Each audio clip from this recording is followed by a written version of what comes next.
University. I have a degree in vocational agriculture. I was an ag teacher for 5 years, so I was, FFA advisor and 4-H leader. And I like to tell everybody, because of that experience, I realized that our greatest natural resource we have in this state is our youth. And we put a big emphasis on that, and we work real hard for those blue corduroy jackets and those green jackets that the 4-H wears. We're very, very involved with them. I've been married to my wife for 44 years. Celebrated that last June. We have two sons and 5 grandchildren. And tell you a little bit about my wife. She's kind of the hero in the family. She founded 2 at-risk high schools, kind of dropout recovery programs to give these kids a second, third chance, and she was very successful at it. She did that for 20 years. One of them in Stephenville, where my home is, and the second was in a residential treatment center.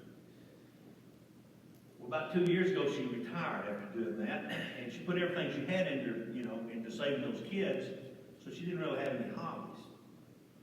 And I travel a lot. I'm gone all the time. All the time.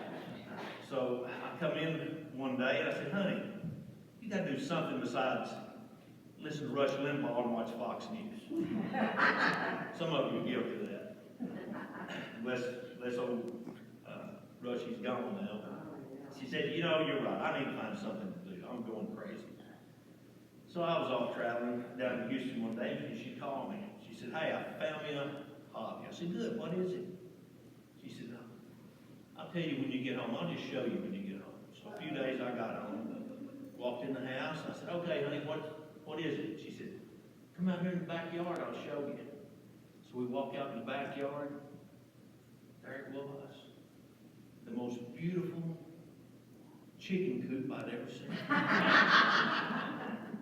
Been there. I said, this is great. The wheels are turning in the campaign. I said, man, the First Lady of Agriculture is a poultry farmer. This will make a good campaign ad. This is going to be great. So I said, come on, let's go look at your chickens. We walk over and we look in the coop. She's got 1 hen and 2 roosters. A young rooster and an old rooster. I said, honey, come on. You're a country girl. You know better than that. Get rid of one of those roosters. Go get you some more hens. She said, oh, no, you don't understand. That hen needs both those roosters. I said, okay, tell me why that hen needs both those roosters. She said, well, you see that old rooster? I said, yeah. He travels a lot. He's gone on.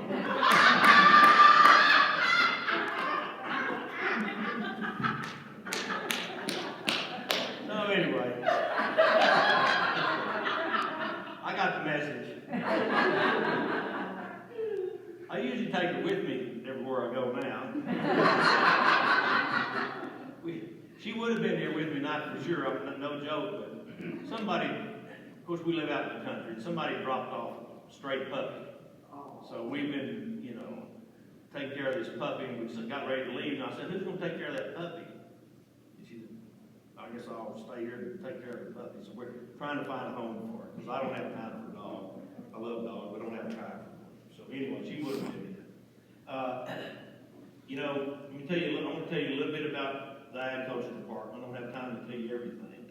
So we have over, 130 statutory functions that we perform for the state and the federal government. It's a big agency. It's a $6 billion agency. That doesn't mean anything. But if I told you that my budget is bigger than the budget of 31 governors, that's a Texas-sized budget, right? Yeah. My budget's bigger than the budget of 31 states. So we've got a lot to see over. And we're, what you think we are. We're all about cows, sows, and plows. But we do a lot more than that. And after I tell you about the agency, I'm going to tell you about some issues that we immediately have to address in our state that's not being addressed by the legislature. And then we'll talk a little bit about the campaigns, and we'll take some questions, okay? So, agriculture's always been the glue that's held our state together, right? Even from the earliest longhorn cattle drives that came right through here going to the Caddis, right up the prairie. We lead the nation in agriculture exports, cattle, cotton, 7 million acres of cotton. We make enough cotton in this state to make 2 billion pairs of these blue jeans a year. Or maybe 3 billion pairs of those skinny jeans. Cattle, cotton, wool, mohair, horses, hay, sheep, goats, the list goes on and on. I'll give you one quick example and then I'll move on. How many of you know that Laredo, Texas is now the largest port in the United States? We actually have 17 ports in Laredo, Texas. One day, 14,000 trailer trucks back and forth between the state of Texas and the state of Tamaulipas, Mexico. That's upwards of $1 billion worth of trade per day. So you can see why the NAFTA deal, the USMCA, was a big deal in Texas. It was where all that's coming through, and we're exporting. A lot of that, most of that actually, is agriculture goods. So I thought I'd share that with you. The Agriculture Department, we're the Consumer Protection Agency for the state. You may not know that. Did you ever wonder who regulates and checks those barcode scanners when you check out? That would be us. We're responsible for that. There's a lot of them, believe me. We're also check anything with weights and measures, all the scales in the state. The gas pumps. Well, I used to do the gas pumps. When I got there, it was taking the agency 12 years to do the gas pumps.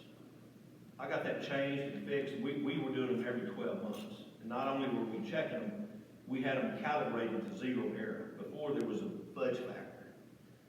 When I got there, there was a 1 in 5 chance that you were going to get ripped off at the pump because they had only 80% compliance.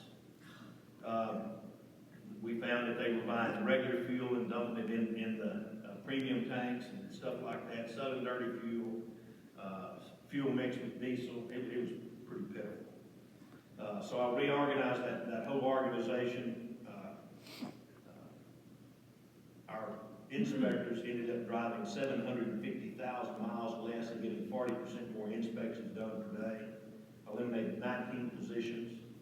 I implemented, this is what really made them mad.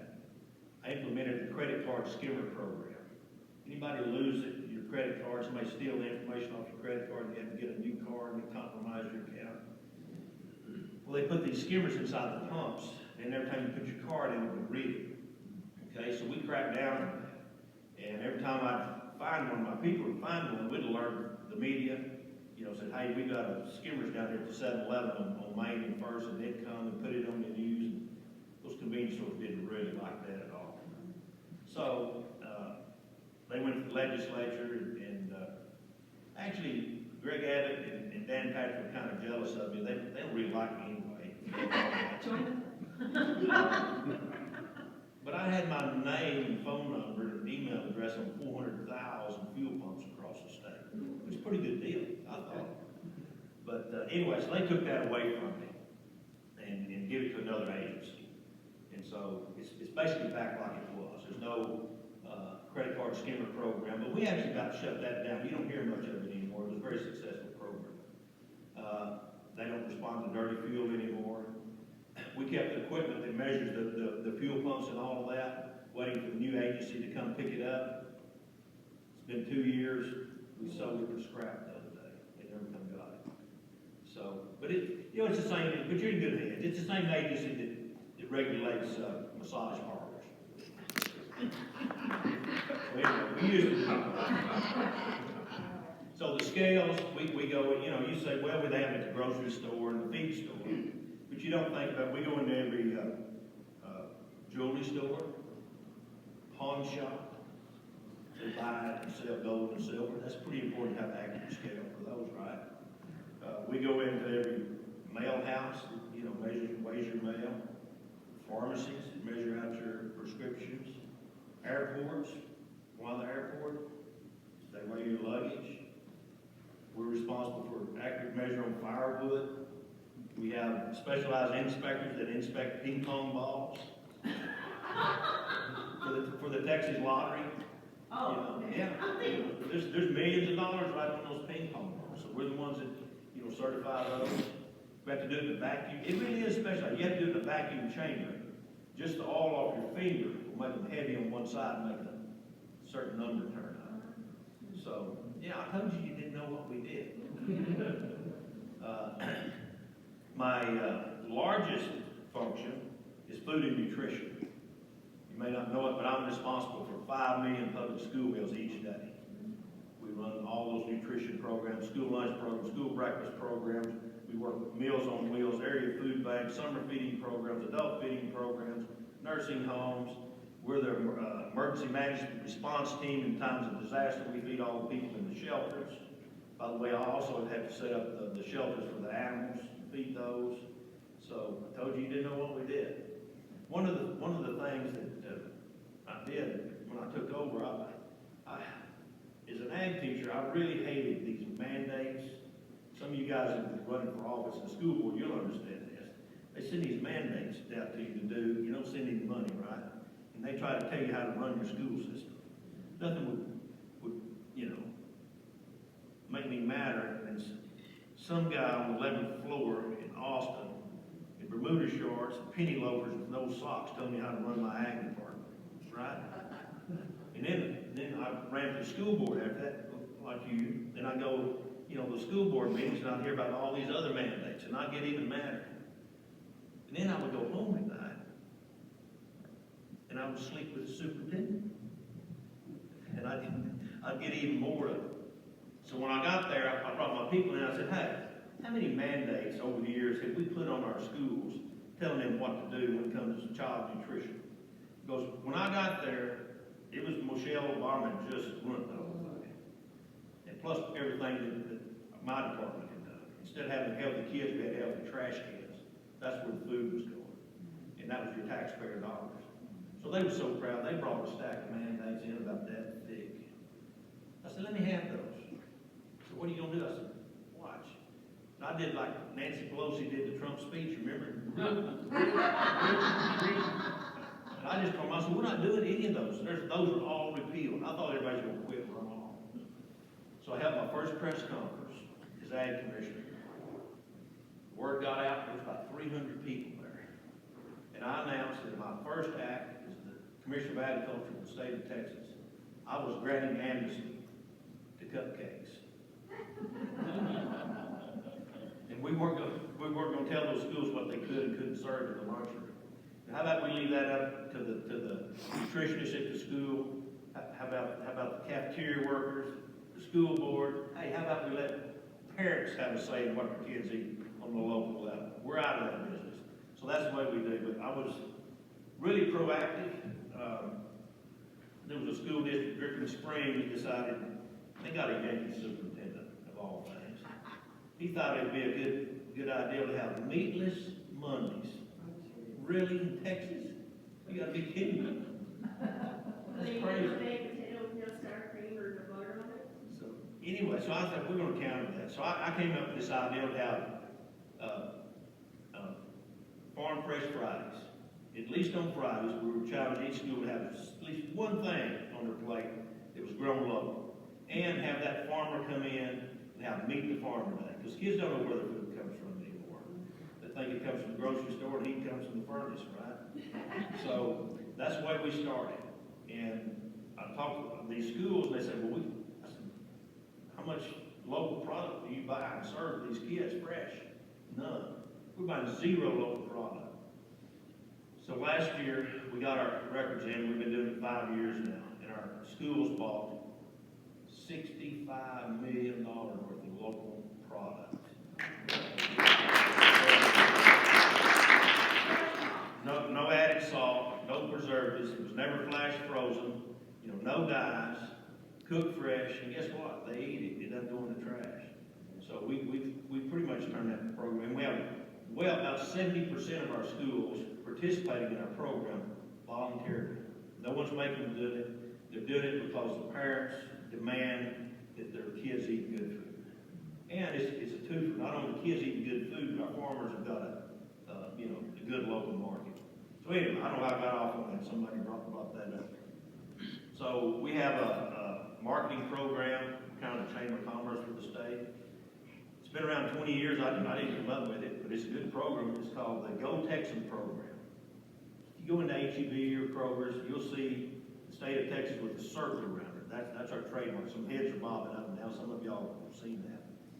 So I decided real quick that as I traveled around the globe that, hey, people just gravitate to me. They just love Texas. They just want to do business with a Texan. I mean, we've got something special.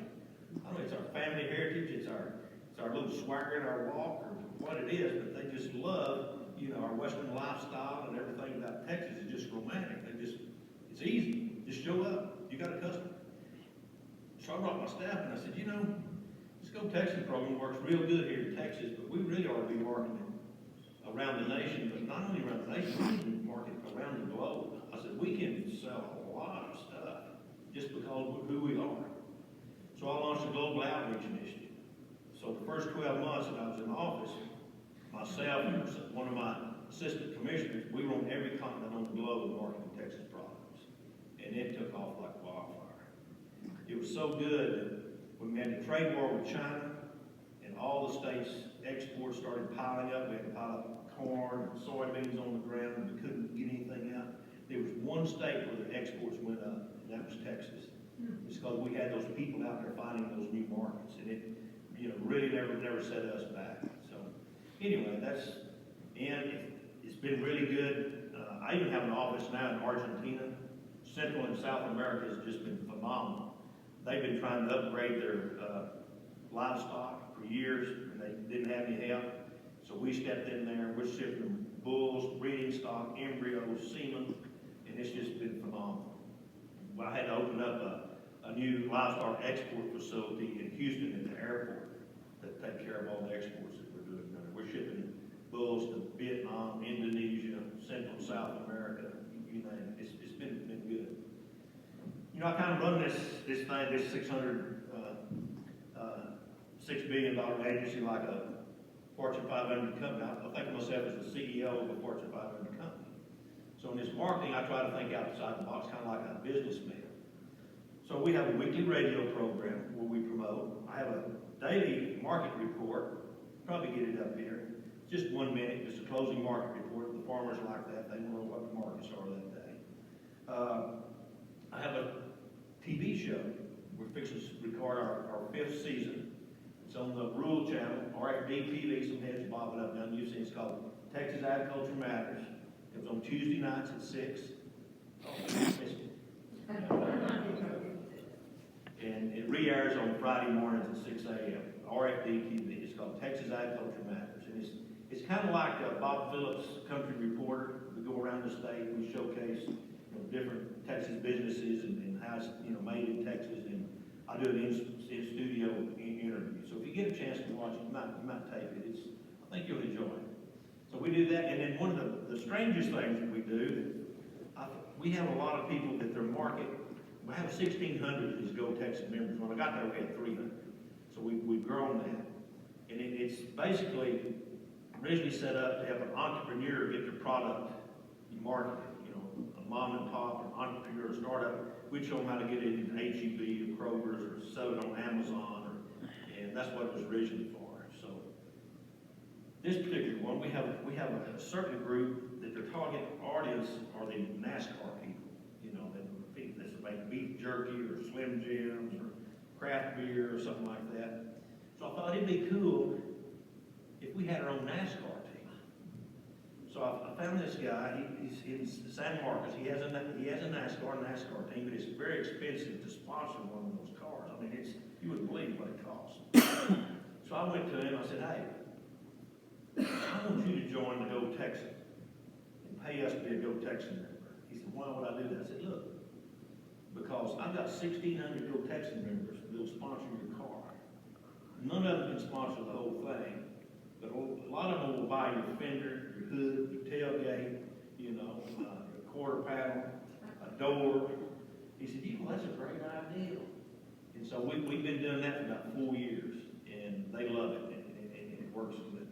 So those are some of the things that we do outside the box. We do a whole lot of other things.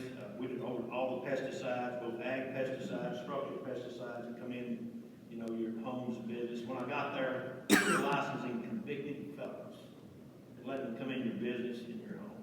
Can you believe that? We don't do that anymore. We run the organic program. There was a 2.5-year waiting list when I got there. We got that fixed in 90 days. Train's running on time ever since. You probably don't know this, but I have housed the Office of Rural Health Care. I'm responsible for health care in 191 rural counties. So we dealt with all that during the pandemic. And, you know, the pandemic was pretty stressful on us. We launched a hemp program. I had to immediately, from one day, feeding those 5 million school meals in the cafeteria, figure out how to feed those kids at home. We had to transition into that. Our hospitals and rural areas couldn't get any PPE equipment, so I had to take my ag inspectors. We worked with emergency services, and we became delivery drivers for masks and hand sanitizer. Some of you may have saw it. 60 Minutes did a deal on us, you know, about 1.5 years ago. It's kind of an interesting side note. So one of my inspectors was in this huge Walmart warehouse. I think he was inspecting eggs or something. And he called me and said, "Hey, boss." I said, "What is it?" He said, "This warehouse is full of toilet paper." That's when there was no toilet paper, remember? Everybody remembers no toilet paper. You don't forget that. I said, "You gotta be kidding me." I said, "Why are they not selling that toilet paper?" So we did a little research and come to find out Texas has a law that you cannot sell a product in Texas unless the instructions are written in English. This was Spanish toilet paper. I said, "Give me a break. I think everybody knows how to use toilet paper." Come on. So I wrote and asked for a waiver, and I got the waiver, and then out the toilet paper went, and that, if you remember, that ended the toilet paper shortage. You saw the Spanish labeled toilet paper on the shelf. Remember that? So anyway, that's some of the fun stuff I get to do. I kind of got off track chasing weeds there for a minute. So anyway, where was it? Office of Rural Health. Anyway, talking about all the stuff we do. It's a fun job. I really enjoy it. I'd like to talk to you about some very serious things that are facing our state right now that we need to address that the legislature failed to do. First we're going to talk about is election integrity. You know, they said, well, regulars say, we just ran out of time. All right, they're there 140 days. And I know what I'm talking about. I was there 12 years myself. I was a lawmaker. Before I was your ag commissioner, I served in the House. I was chairman of the Ag and Livestock Committee, chairman of Homeland Security and Public Safety. I've been there. I know something about securing the border. I know about election integrity. So there's 140 days of regular session. They meet every 2 years. They didn't get to the election integrity bill till the last 2 weeks or 10 days. It should have been the very first bill passed out of the House. And it should have been the first bill passed out of the Senate. It should have been the first bill on the governor's desk. So I got a question for you. Out of 140 days, since they ran out of time, they say, how many days do you think they actually showed up and worked? No, wait a minute. How many days do you think they actually showed up? Yeah. 72 days they actually gaveled in. 72 out of 140. And there wasn't many of those that they actually, sometimes they just gaveled in and gaveled out. Just perfunctory. And so when they tell you we just tried, but we just run out and don't believe it, it's getting their face saying you didn't even try to do it. So we've got to fix our elections. They're crooked. They're crooked in Texas. You watch the Mike Lindell thing. It's crooked. I was fortunate enough to have dinner with President Trump back in April. I told him, I said, Mr. President, they say you only won Texas by 5 points. He said, it was 6. It was 6. I said, yes, sir. It was 6. Sorry. I said, but I think you probably won it by 20 or 25 points. I can't find anybody that voted for anybody but you. So, and this Mike Lindell thing's kind of proved that up. So they were cheating in Texas. They just didn't know how much they needed. They didn't cheat enough. They're expecting, I don't know if you saw the third, I think it was the third day of Philadelphia. Yeah. They expected that Florida and Texas had over 1 million fraudulent notes. Oh, yeah, and I don't doubt it. So anyway, that's gotta be fixed, it's gotta be addressed, there's no excuse just not to fix it. The regular session was over. Instead of the governor calling immediate, the next day, special session, he gave them 2 weeks to strategize, figure out what their plan was, make arrangements to flee, and then he called them back in. Of course, what they do, they hadn't been back since. So that we've got to fix that. This is a big pet peeve of mine is the grid. They've done nothing on the grid.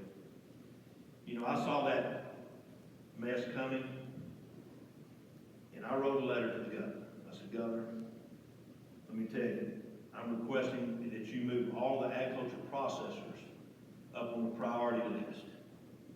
And if you don't, if this storm is as bad as I think it is, you're going to see empty grocery store shelves again. Of course, he didn't answer the letter. It might surprise you that 7 years I can't get a meeting with him. He's never answered the letter. He's never returned a phone call, never returned an email, nothing. It just does not interact, which is very strange. To send you emails, asking you for money, are you going to support him? Yeah, I do get his campaign emails asking me for a donation. So anyway, unfortunately, our prediction came true. You didn't read about this in the news, but there was one milk plant in Littlefield, Texas. It's one of our bigger ones. They dumped 14 million gallons of milk. Now, they've got backup generators, but what they don't have is backup natural gas. The people running the grid decided it'd be a good idea to put the natural gas plants in the rolling blackout too. Idiots, just pure idiots. You know what happens if you don't have natural gas? You cannot pasteurize the milk. If you can't pasteurize the milk, you got to pour it out. The natural gas went off in the chicken houses in East Texas. One producer over there, he's a big one, lost 1,600,000 chickens. One producer. And when the power went off, they lost not only the chickens, they lost the baby chicks, they lost the eggs in the incubators, everything. And to top that off, since they couldn't heat the poultry houses, the ice and snow built up on the roofs and they collapsed and fell in. Same thing happened to the horticulture industry. It was February 15th. They were loaded to the gills. They were ready for the March sales. The one time a year they make money. Rolling blackouts, natural gas went off. What do they heat greenhouses with? Natural gas. All the plant growers. Greenhouses built up with ice and snow and collapsed. That's why you couldn't find any plants to spread. We wouldn't have any. Had to bring them in from somewhere else. And there wasn't enough to go around. So, you know, y'all may have seen this, but I was on like Fox News 4 or 5 mornings in a row, and I was mad. I was really mad. And Harris Faulkner was interviewing me there one morning, and I got through with the interview, and I was telling her it's all the governor's fault, just run out of the governor's office. And she said, Commissioner, are you broadcasting from your vehicle? I said, Harris, welcome to my new GMC studio. It has all the latest equipment, 4-wheel drive, 4-door. She said, why are you broadcasting from your truck? I said, well, there's no electricity in my office. I'm sitting outside my house, and there's 4 inches of water in the bottom floor because the pipe's busted on the second floor, and I have no electricity. I said, this is the only place I can broadcast from. It's the only place I know the electricity won't go off is when I'm plugged into my truck and it's running. I mean, it was that bad. So, anyway, finally ended, thank goodness. I'm sitting there, well, somebody's going to fix this. About 4 days, 5 days, nothing. No one's trying to fix anything. Thought, well, you know, I've got an ag industry, we just lost about $6 billion worth. I've got a vested interest. I'm going to come up with my own fix-it plan. So I come up with TexasPowerPlan.org. It's on the web. You can check it out. 14 points. It's not hard to figure out what went wrong, what to fix. So I put it out there, and the legislature legislature picked up on it. Some of them filed bills, different pieces of it. They passed one of the 14, actually two. One they passed was, the mandatory winterization of the power plants. Somebody's got to go inspect and make sure they're ready, which is good. The other 13 points would be better. So anyway, still hadn't been fixed. Those 3 public utility commissioners are appointed by the governor. They were his people. They appointed 15 members of the grid with approval of the governor. I immediately called for all of them to be fired. None of them were fired, but a lot of them quit and ran. As far as 5 of those grid members didn't even live in the state of Texas. One of them in California, one up north, and one split his time between California and Germany. And that was the chairman. So we've got some new people in there, but they never hadn't fixed anything. So that's got to be fixed. The third thing is we've got to secure our border. It's ridiculous. A million people in 6 months. It's not sustainable. We can't continue to do that. Now we got all the Afghanis coming in too. They're shipping them in. They're coming to Texas. I feel sorry for those people, but if everything was normal under Trump, we could absorb those pretty easy. It's not now. So, what should have happened, and didn't happen, as soon as we knew that Biden wanted to be president, we should have immediately took action. We should have went down to the border, put our DPS, our Texas Rangers. We should have called in 10,000 National Guard. We should have mobilized the Texas Guard. We should have got our own drones up in there because those came down. You couldn't see what's coming, where they've been, or where they're going. We should put our high surveillance airplanes up with the FLIR radar, the heat-sensitive radar, so we can see where they've been and where they're going. We should have tripled the number of gunboats that are on the river. We didn't do that. And where the wall stopped, how about just roll out some razor wire? That'll slow them down. And if they cut and destroy it, we can arrest them for destroying government property. We didn't do any of that. We waited 6 months. And the governor finally decided, I'm getting a little pressure from my right flank. I think I better do something. I'm going to build a wall. I was down in Laredo 3 days ago. Have y'all seen the picture of the governor's wall? I've seen it personally. I was down the border for You mean to tell them what it really is? Yes, cyclone. It's a chain link fence with a no trespassing sign. That's it. That's his ideal. What is it? Want that $1 billion to the end to the budget? That's what that is. Yeah. So it's all for show. Anyway, we've got to secure our borders. So here's what's happened. And y'all haven't heard of this. It's not in the news. They won't print it. But I was down there talking to the Webb County judge and all those people. I know a bunch of them. When I was chairman of Homeland Security under Rick Perry, it was my charge to secure that border. We did a pretty good job about it. Matter of fact, I was the one that put the gunboats on the river. I don't go there. That's another story. So they come across, they process them. They don't test them for COVID. These particular ones were coming to Laredo. There's 2 NGOs, non-government organizations, one a Catholic organization and another one, I forget the name of it. So they go to those. They first go to the dispersed room. They test them all for COVID. 40% of them have COVID. 40%. And the other 60% have been with them in the detention center, close quarters. You've seen the pictures. Riding on the bus with them shoulder to shoulder. Well, they take those 60% and they ask them, do you have a sponsor? And this is where the cartel comes in. They say, yeah, I've got a sponsor in White Rock, Texas. Okay, call them. So they call them and say, hey, are you going to sponsor this family? Yeah, send them up here. I got it covered. So they send them up, and what they do, they set them down. They say, all right, I got a job for you, I've got a job for you, and I've got a job for you. And you're going to work, and you're going to give me 60% of your paycheck. Now, you pretty young ladies over here, and you pretty good-looking young men, I got a special job for you. And they're sex trafficking. And that's what's happening. And they're just sending them all over the country like that. I mean, it's just pitiful what we're doing to those people. We've got to close that border. So anyway, that's where we are on that. You know, I've never sued anybody in my life, but within the last 12 months, I filed 3 lawsuits. And somebody questioned my sanity. The first one I filed was against the governor. This was back before the election, and he was getting a lot of pressure from the left, and they were doing everything they could to cheat on these elections, and they were pressuring him to add a 3rd week of early voting. Man, it's so easy to vote in Texas. We got 2 weeks from sun up to sundown almost, then election day, and if you're disabled, you can vote by mail. He decided to add a 3rd week, so I sued him. I said, you can't do that. You don't have the authority to do that.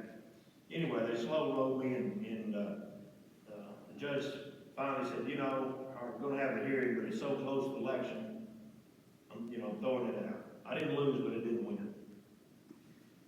And then I filed another lawsuit. Having to shut the state down, put the mask mandate on it, and pick winners and losers, shut Shelley's business down. She was brave enough to stand up to him, thank God. But others weren't. And 11,000 restaurants went out of business in Texas alone. Texas alone, 11,000 went bankrupt because of those policies. Well, the governor finally decided, I'm getting more pressure from the right than the left, so I'm going to be a hero, and I'm going to remove the mask mandate. Everybody cheered. That's kind of like faking your kidnapper. Why thank him for that? He's the one that did it. So anyway, okay, good. But he didn't really do it. He said, kind of under his breath, on the state property, you don't have to wear a mask. I'll leave it up to the judges and the mayors to do whatever they want to do in their jurisdiction. So it didn't change much. So I thought, well, good, at least on the state property, we don't have to wear a mask. I don't want anybody to wear a mask in my building, so I'm not requiring any employees to wear a mask. Now, that was true unless you wanted to petition your government to be part of the legislative process and go to a Senate hearing or go to the Senate gallery. Not only did you have to wear a mask, you had to get tested for COVID. And they made you stand outside January, February, March. Remember I told you it was in February, we just talked about that. 30 minutes to get a COVID test before you could come in and go in the Senate. And you had to get one every day. Yeah, every day, every time you went in, you had to get one. Every time you went in, you had to get one. So I'm thinking there, I said, I haven't got my budget passed yet. I'm going through sunset. If you don't know what that is, that's a microscopic look at your agency, and if they decide you need to go away, that's where the term sunset comes. I'm going to let the sunset on you and it never comes up. Or they can take certain programs away from you, like they took the fuel pumps and stuff away from me. I thought, I've got a lot riding on this session. So I think the best thing for me to do is to sue Lieutenant Governor Patrick and all 31 senators. That's just wrong. So I sued Lieutenant Governor and all 31 senators on their mask mandate. Well, again, they slow rolled me. I had a Travis County judge, a very liberal judge. I thought, well, maybe she'd like to help me stick it to her, but she didn't. So I had my court date postponed twice. The 3rd time, it was finally got it. It was about 2 weeks or 10 days before the session was over. And so I had my hearing. It went really good. I thought, I'm going to win this. At least I'll give them a shutdown for the special session if they have one. And then she finally came out and ruled and said, I don't think I have jurisdiction in this case. So that one went away. But I'm bipartisan. I don't sue just Republicans. I also sued Joe Biden and Secretary Vilsack of the USDA. I'm winning now. So they decided to do a 3rd round of pandemic relief for farmers. Okay? We'd already gotten a couple, which was good. Farmers needed some help with, the trade war and the COVID thing. They had some rough times. We had to euthanize pigs and chickens and cattle backed up in the feedlot. Oh, it was tough. So I'm forgiving them a helping hand. But this particular one, would forgive 100, every bit of your loan to the USDA or guaranteed loan to USDA, 100%. Plus it'd give you 20% more. So if you had a $100,000 loan, we're gonna forgive that, and back right here's another 20 grand, go knock yourself out. Now the problem I had with it, you had to have dark skin to qualify for it. You had to be black or brown. If you were white, you don't get it. That's racism. You don't cure racism by doing more racist stuff. Exactly. That is totally unconstitutional. You cannot base any, it's on every government document you ever sign.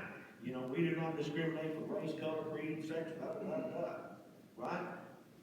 So, there were some copycat cases. I wasn't the only one involved. And by the way, I didn't file that as your Texas Agriculture Commissioner. I did not use any state dollars, no taxpayer dollars, zero. I filed that as a farmer, my own personal self. And one case, the judge put a restraining order, and that just says, don't write any checks. Keep taking the applications, process them, just hold up, don't write the checks. But I got an injunction. And what that means is, you stop everything. Don't take any application, don't write any checks, don't process any. And I'd asked for my case to be a class action case. And the judge granted that, so every farmer in the United States can join in on it. So, from what I understand, they've got, you know, like 45 days to respond. And I don't think they're going to respond. So I think we'll finally win. So there you go. That's my 3 lawsuits. The only 3 lawsuits I've ever filed. I've them all in the last 12 months. So we can talk a little bit about Trump, or we can take some questions. How are we doing on time? We have 15 minutes. Susan, you want to, questions? Let's do questions. We'll wrap it up. We're in Trump on prove anyway, so. Yeah. Can I ask you a little bit, because I'm not a farmer, but I'm having a tough time understanding both sides of the issues about immigration and labor shortages and farmers, because it seems like it's a damned if you do, damned if you don't type of thing. So I guess I'm looking for clarity from you on how do you rationalize and how do you help these farmers if they've got labor shortages, yet we, you know. Well, it is a huge problem. As I go around the United States, and it doesn't matter if I'm talking to a dairy farmer in New York State, or an apple grower in Washington State, or a winery in California, or a dairyman in Texas. The one thing they all have in common, I'll say, what are you doing for labor? They say, we're automating everything we possibly can, because we can't get the labor we need to operate. From automatic milkers to automatic pickers, you know, automating everything we possibly can. And we're in the technology age, but we're still short of labor. So if I can paint a little clearer picture for you, for someone that's not involved in agriculture. So agriculture says, you know, we want cheap labor, that's why we work the illegal aliens, right? Well, I guarantee you, as a farmer myself, and any other farmer in this room or this county will tell you, let's take a dairyman, for instance. You know, he's got a dozen hands out there milking and feeding and, you know, mixing feed and, you know, washing the equipment, plowing, planting, all of that. The last thing that dairyman wants to do is go out to the dairy barn at 5 o'clock one morning and the border patrol is ready to displace and he doesn't have any hands. That's his worst nightmare. He does not want to work illegal aliens. Sometimes that may be his only choice. But he wants a legal workforce, and he doesn't mind paying them either. But the problem is, we have a H-2A program, H-2B program. A is agriculture, B is business. They only allow so many of those to come up. And the dairyman doesn't qualify for H-2A because H-2A can only stay here 10 out of 12 months. The dairyman needs them year-round. So they're not considered seasonal. So they can't, so they're forced to hire them illegals. Which is crazy that our government does that. So what needs to happen is we need to change our system. we need to allow them to come up here and work. They need to file papers with us. They need to pay us to do that. They're paying the coyotes. They can pay us for a legal status. We give them a work permit. But the problem is, they have to go home.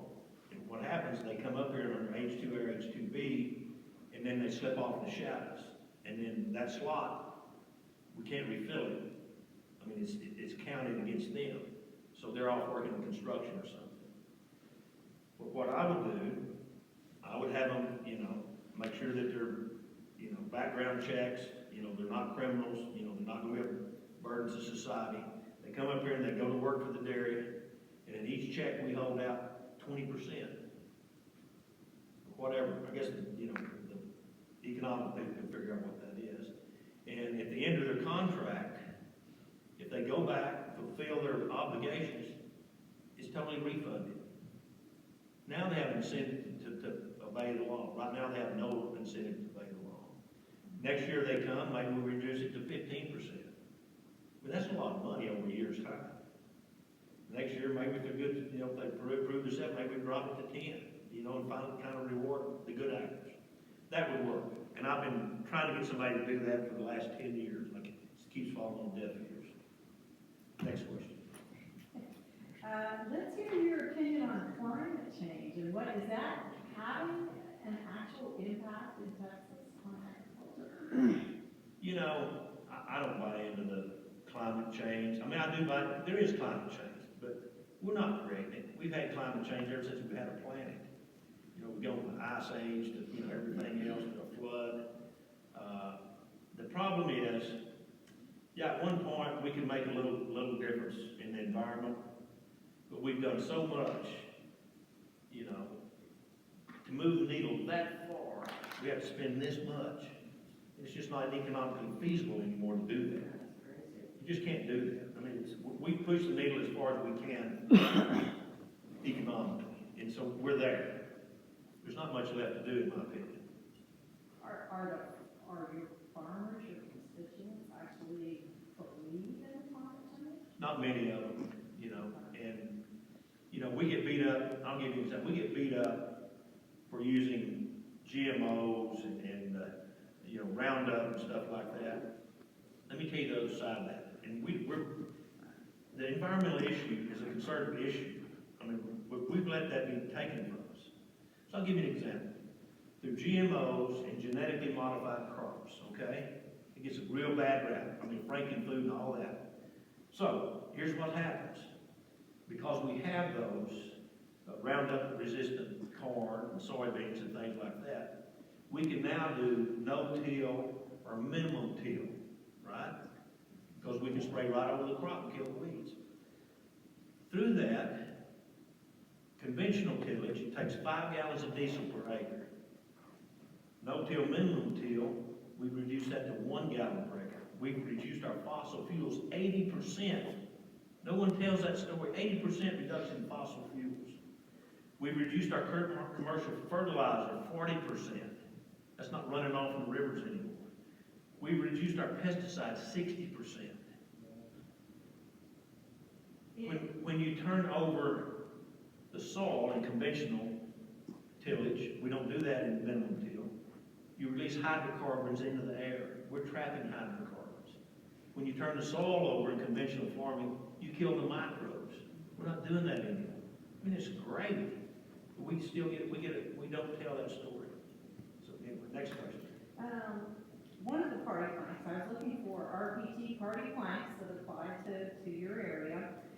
One of them is about listing we already list country of origin on our foods, but they're also asking about listing country of processing and packaging. What's your opinion on that plank, and are you working towards it, or don't think it's a good idea? Well, it's a very complicated issue that's been around a long time. We had cool in place for one time. That's country of origining and labeling. And that meant that the problem was, if you bought feeder pigs out of Canada, you brought them down here, and they're little bitty piglets, and you fed them out, and you made fat hogs out of them, and you took them to the blocker plant and sold them. They showed up in HEB, you had to track that pig and say it was product of Canada. There's really not much. I mean, it wasn't like that. The label, you'd think it came, the meat came from Canada, which is not truth in advertising either. So Canada and Mexico sued us for that and won. So that was all removed. So now they went too far. And if they send meat over here and it's repackaged, now it's, even though it may come from Brazil or Argentina, it now has a label on it, product of USA. But that's just the other extreme. So we've got to stop that. What we need to use is some cowboy logic and say, if meat comes in from Brazil or Australia, it needs to be labeled that it came from that country, right? And so that's where we need to go, but we're not there. I mean, the legislature just do some stupid stuff. I think from what she's asking about that, I think my biggest concern is they talk about, read that chickens are being sent over to be processed in China, and then it's labeled a U.S. product. And personally, I don't want to eat anything that's been processed enough in China. Well, I don't necessarily think that's true. I mean, you can't even economically, even if the processing was free, load live chickens, ship them to China, kill them, process them,